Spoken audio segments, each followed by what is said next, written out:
what's up guys, this is Lior, and in this video I'm going to do a walkthrough of my latest acquisition in Boston of real estate, talk about some of the financials, why I like the property, what my long-term goals are, and then how you can do it as well. Let's go.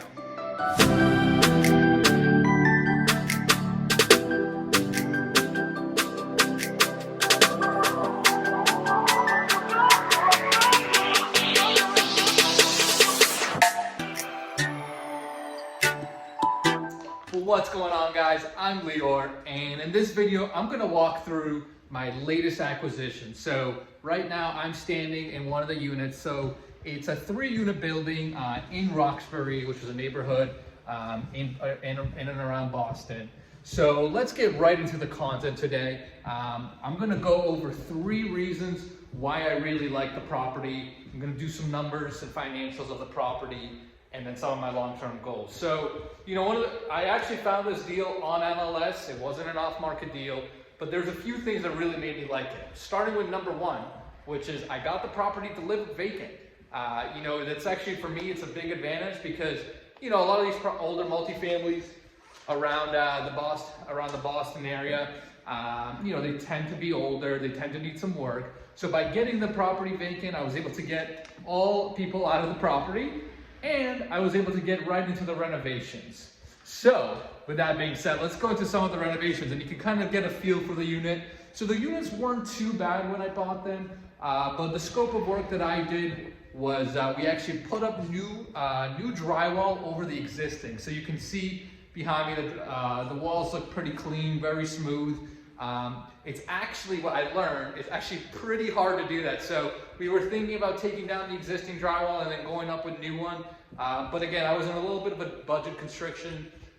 So I talked to some contractors, and basically we were able to go over the existing with new drywall. Put up new sheets and everything and repainted everything. So, you know, I learned it's definitely a tougher job than it seems because a lot of the drywall doesn't really stick together so well, and you really have to go over it many times. But all in all, we were able to get it done.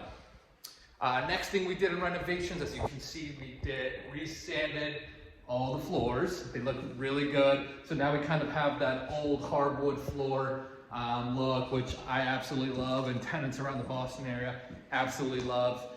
We then obviously repainted everything, so everything looks freshly. There's a fresh coat of paint everywhere. Put new appliances in the kitchen. So we put stainless steel appliances to make it look nicer. And I'll walk into the kitchen as I talk. And then finally, the other big item we did was we did plumbing work. And when I bought the building, actually, the plumbing here, the heating was a 1-system burner that was on oil. And what I did is actually converted that to 3 separate furnaces on gas. And what's cool about that is in Massachusetts, when you convert from an oil to a gas furnace, you can actually get rebates from Mass Save.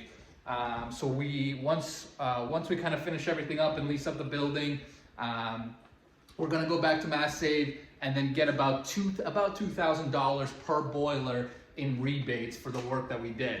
So that plumbing work cost about 30 grand or so, plus or minus. So we'll be able to get about $6,000 of it back into our pockets, which is fantastic.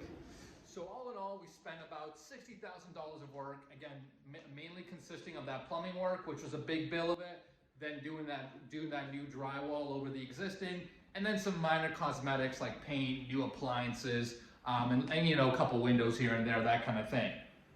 So point number 2, and the reason why I really like this property, is the location. So I already told you this is Roxbury, and what's crazy about parts of Roxbury, this is actually North Roxbury. What's crazy about this part is I bought this building at about $270 a foot, right? $270 per square foot.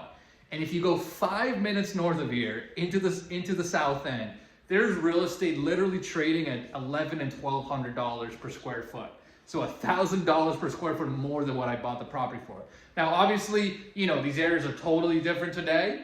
But again, I'm a long-term buy and hold guy, and I've seen how different markets around Boston have changed. So I strongly believe that in the next 5-10 years, because these areas are so close to each other, I'm going to see pretty good appreciation Again, I don't bank on that, and I don't underwrite for that. But that's just my bet that I make because I see how the markets around Boston have changed. I've seen different pockets change, and again, I'm very optimistic, and I think this area has got a lot of room to grow. So let's go into point number 3, right, which brings me right to it. It's the cash flow. So again, even though I invest for long term, I gotta have good cash flows from day one, because if I'm losing money every month, then I won't survive that 5 or 10 years to experience that appreciation that I think I will. So the cash flows here actually came out very good. So my total expenses, my total PITI, or principal insurance, principal interest, taxes, insurance, it's about $5,200–$5,300 per month. My operating expenses, which include stuff like vacancy or repairs budget, utilities, that kind of thing, that's going to cost me about $1,300 per month.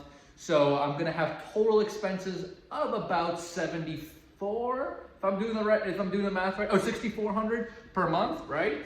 Now I've already got one lease signed, and once I get the other two units leased up, between the 3 units, the building should be producing about $7,900 per month in gross income, which will give me a net of about $1,500 in cash flow per month, which is, again, I mean, it's pretty good. It's not mind-boggling, but those are good numbers, which will help me, again, ride out the next 5–10 years, sit on the property, enjoy some cash flows, build up reserve accounts, and then hopefully in 5–10 years, I can really experience that equity growth that I think will happen as the area continues to change. So now let's go into some of the details about how I'm going to operate the building, as well as some of my long-term plans with it. So number 1, as I kind of alluded to before, once I start completely lease out the building, instead of touching the cash flows right away and putting it into my own pocket, what I like to do is actually first build a reserve account for the property of about $5,000 to $10,000. And basically what that'll allow me to do is, if I have any major expenses come up, like maybe a new roof, maybe a furnace goes out, hopefully it won't because it's brand new, but you never know. If I have a water heater go out, whatever it may be, I don't have to dip into my own cash accounts. I'll have this reserve account for this building specifically that I can use. So that's what I typically do for each of my buildings, is try to get about $5,000 to $10,000. Number 2, the other thing I'm going to look at doing is, I bought, talking about some of the financials for the building, right? I bought this building for $890,000, and I put in about $60,000 of work. So my all-in cost is about $950,000. But what I think is going to happen is, once I lease this building out and produce that $7,900 per month in gross income, I actually think, based on those financials, this building should actually be worth about $1.05 million based on going cap rates around the area. So what I'm considering doing is actually reappraising the property, and as long as I can hit that 1.05, which I think might be even able to hit a little higher, I would have created about $100,000 in equity, which is fantastic. But more importantly, I might be able even to do a cash out refi or open some sort of HELOC against this property, right? And basically use this capital for my next projects and for my next acquisitions, kind of keeping the momentum going. So obviously, it'll depend on what the property appraises at. But again, based on my numbers and the going rates, I think I'm actually being a little conservative. I might be able to hit 1.1 million.